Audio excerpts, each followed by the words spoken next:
Oggi parliamo di un argomento caldissimo. Non era in programma questo video, sono anche uscito ieri da un giorno di esame molto intenso, però valeva la pena trattare questa notizia. E-Coffee, il caffè economico che lascia l'amaro in bocca. Sto parlando ovviamente dei cosiddetti Recovery Fund, che sono la misura che dovrebbe rilanciare l'economia in Europa. E questo accordo arriva esattamente dopo una settimana dall'accordo sul MES Light, il MES senza condizioni, del quale ho già parlato nel video qui in alto a destra. Facciamo quindi una premessa. L'accordo è stato trovato tra il presidente francese Macron e la cancelliera tedesca Merkel.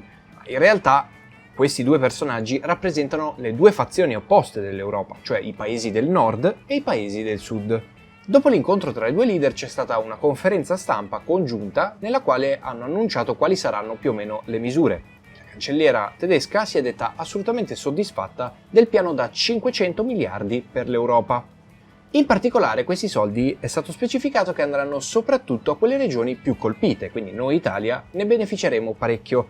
La Merkel ha anche aggiunto: creeremo una nuova dinamica per gli anni a venire e una nuova iniziativa franco-tedesca era necessaria e sono felice che siamo in grado di annunciarla oggi. Quindi l'importo lo abbiamo capito, sono 500 miliardi di euro. Ma come verranno reperiti? Emettendo delle obbligazioni. E come emetteremo queste obbligazioni? Sarà la Commissione europea a farlo. Fin qui nulla di nuovo direte, perché ne avevo già parlato in altri video ed era esattamente ciò che avevo detto che sarebbe stato più probabile sarebbe avvenuto.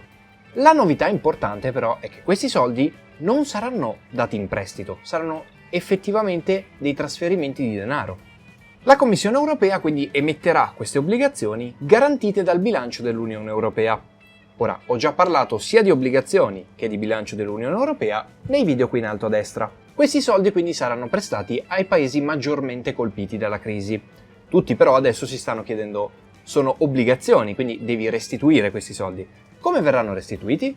La risposta è che una volta emesse queste obbligazioni, nel bilancio dell'Unione Europea figureranno dei debiti e i debiti ovviamente vanno saldati, vanno restituiti questi soldi. Chi li restituisce? Direttamente i paesi dell'Unione Europea.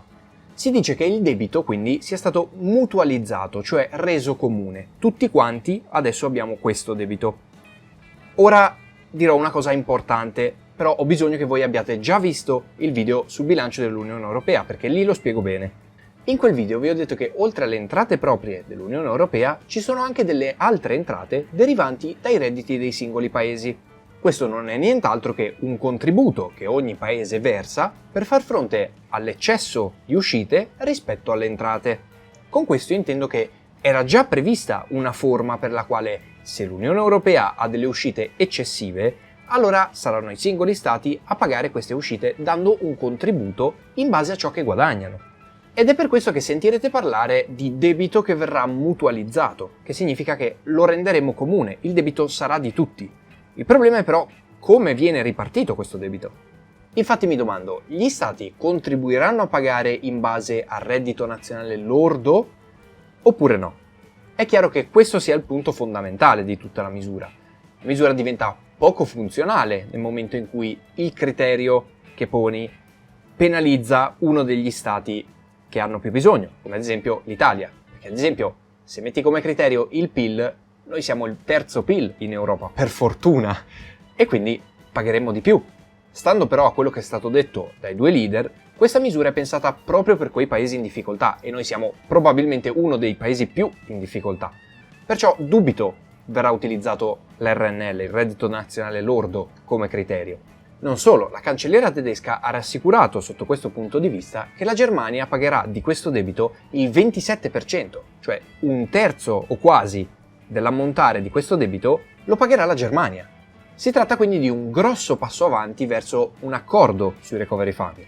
Non è ancora stato deciso definitivamente perché ovviamente vanno messi d'accordo tutti gli stati dell'Unione Europea. Se noi ad esempio avessimo dei problemi a riguardo potremmo porre un veto.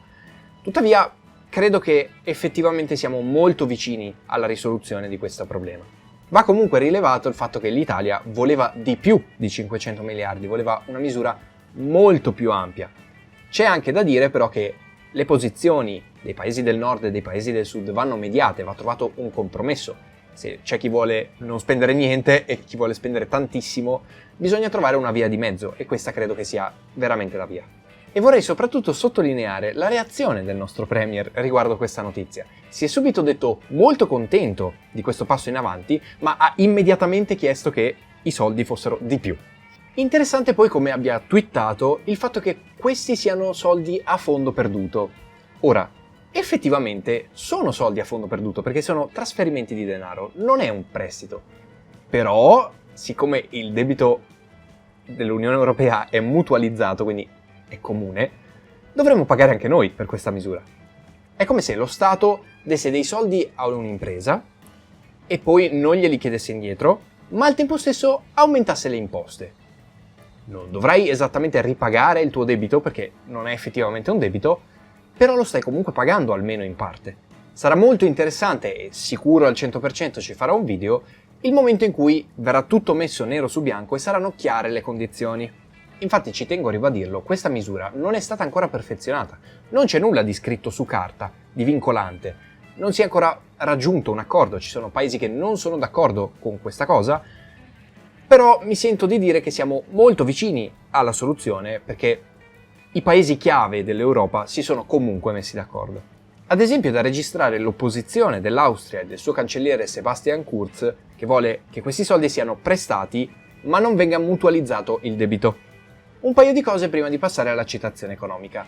Mi raccomando, se siete interessati ai miei video, iscrivetevi e soprattutto fatemi sapere nei commenti se volete più video di analisi macroeconomica di quello che sta succedendo in Europa. A me personalmente questi argomenti piacciono molto e mi piace tenervi aggiornati anche sull'attualità, non solo sulla macroeconomia, quindi fatemi sapere se devo fare più video così. L'economia mondiale sta diventando una nozione così astratta che molti non hanno neanche più un conto in banca.